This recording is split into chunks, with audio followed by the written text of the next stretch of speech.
Radhe Radhe friends, हमारे channel में आप सभी का स्वागत है। सबसे पहले फ्रेंड्स, शरद पूर्णिमा की हार्दिक बधाई आप सभी को। फ्रेंड्स, आप सभी जानते हैं कि 6 अक्टूबर 2025 को शरद पूर्णिमा हमारे देश में बहुत ही धूमधाम से मनाया जा रहा है। फ्रेंड्स, जानेंगे शरद पूर्णिमा के शुभ अवसर पर कथा। चलिए हम कथा शुरू करते हैं। फ्रेंड्स, शरद पूर्णिमा का हिंदू धर्म में बहुत खास महत्व होता है। इस दिन विधि विधान से व्रत रखा जाता है और माँ लक्ष्मी की पूजा होती है। दोस्तों, शरद पूर्णिमा पर देवी लक्ष्मी का प्राकट्य हुआ था और इस दिन माँ लक्ष्मी धरती पर भ्रमण करती हैं। ऐसे में शरद पूर्णिमा के दिन व्रत रखने और माँ लक्ष्मी और विष्णु जी की पूजा करने के साथ साथ देवी के प्रादुर्भाव की कथा का पाठ भी अवश्य करना चाहिए। ऐसा करने से व्रत का पूर्ण फल प्राप्त होता है। तो आइए विस्तार से जाने शरद पूर्णिमा व्रत कथा। दोस्तों, चलिए हम कथा शुरू करते हैं।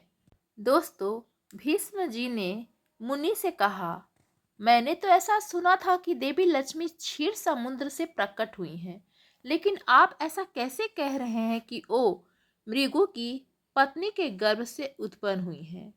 पुलस्त्य जी ने जवाब दिया, राजन, तुम अपने प्रश्न का उत्तर मुझसे सुनो। देवी लक्ष्मी के जन्म का संबंध समुद्र से है। यह बात मैंने खुद भी ब्रह्मा जी के द्वारा सुनी है। एक समय की बात है जब दैत्यों और दानवों ने बड़ी मात्रा में सेना लेकर देवताओं पर चढ़ाई की थी। उस समय युद्ध के दौरान देवता दैत्यों के सामने परास्त हो गए। तब इंद्र आदि संपूर्ण देवता अग्नि को आगे करके ब्रह्मा जी की शरण में पहुंच गए। वहां जाकर उन्होंने अपना सारा हाल अच्छी तरह बताया। ब्रह्मा जी ने कहा, आप सभी लोग मेरे साथ भगवान की शरण में चलो।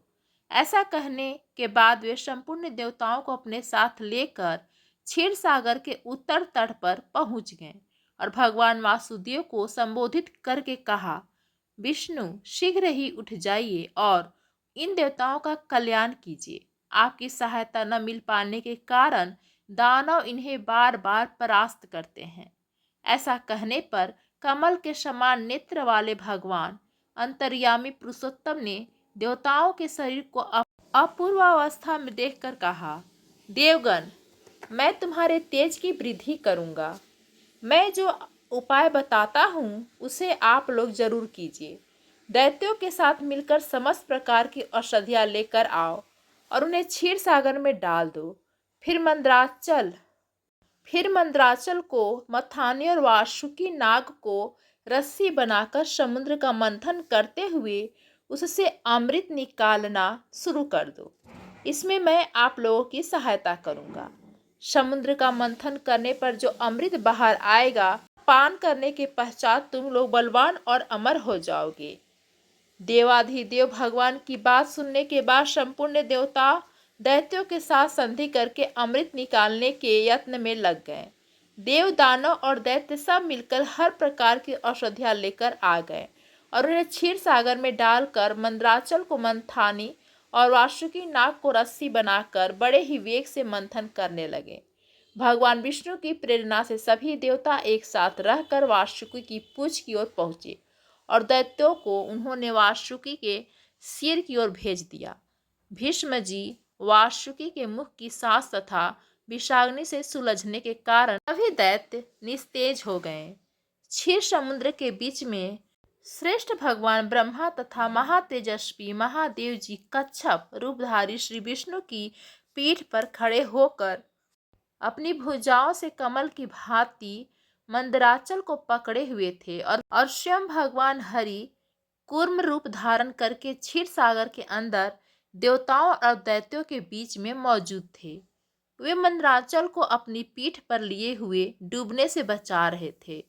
तदंतर जब देवता और दानव ने क्षीर समुद्र का मंथन शुरू किया, तब पहले उससे देव पूजित सुरभि कामधेनु का आविर्भाव हुआ था, जो घी दूध की उत्पत्ति का स्थान मानी गई।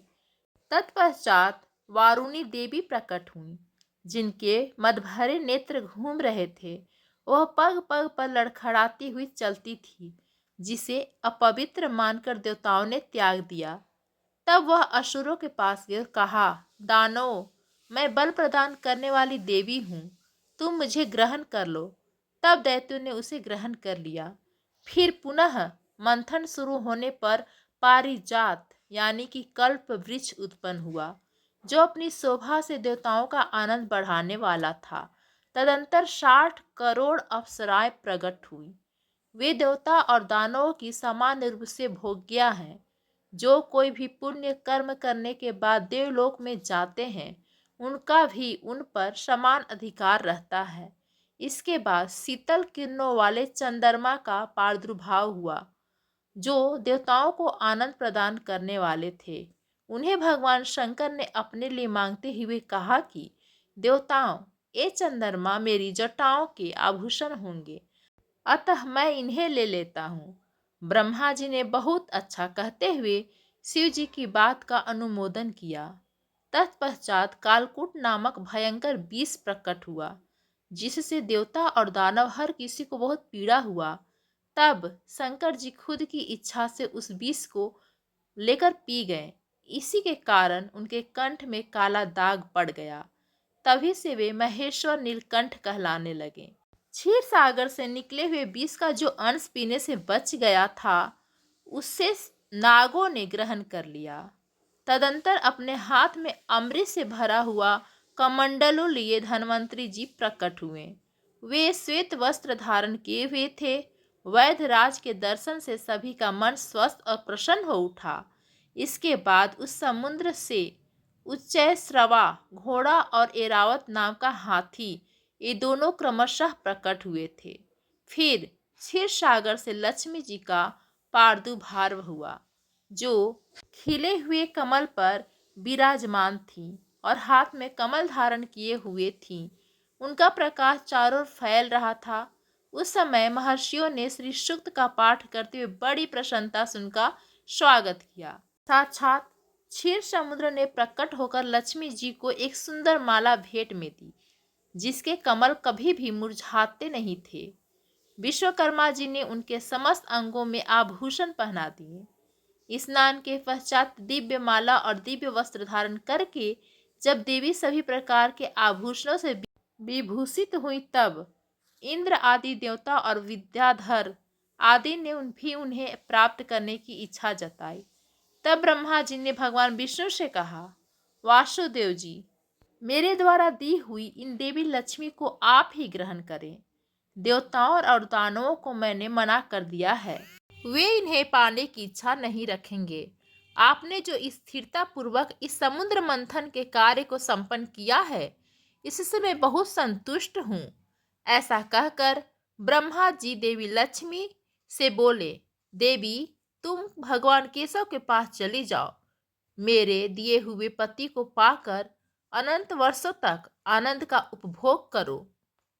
ब्रह्मा जी के ऐसा कहने के बाद लक्ष्मी जी समस्त देवताओं को देखते देखते श्री हरि के वक्ष स्थल में चली गई और भगवान से बोली, देव, आप कभी मेरा परित्याग न करें।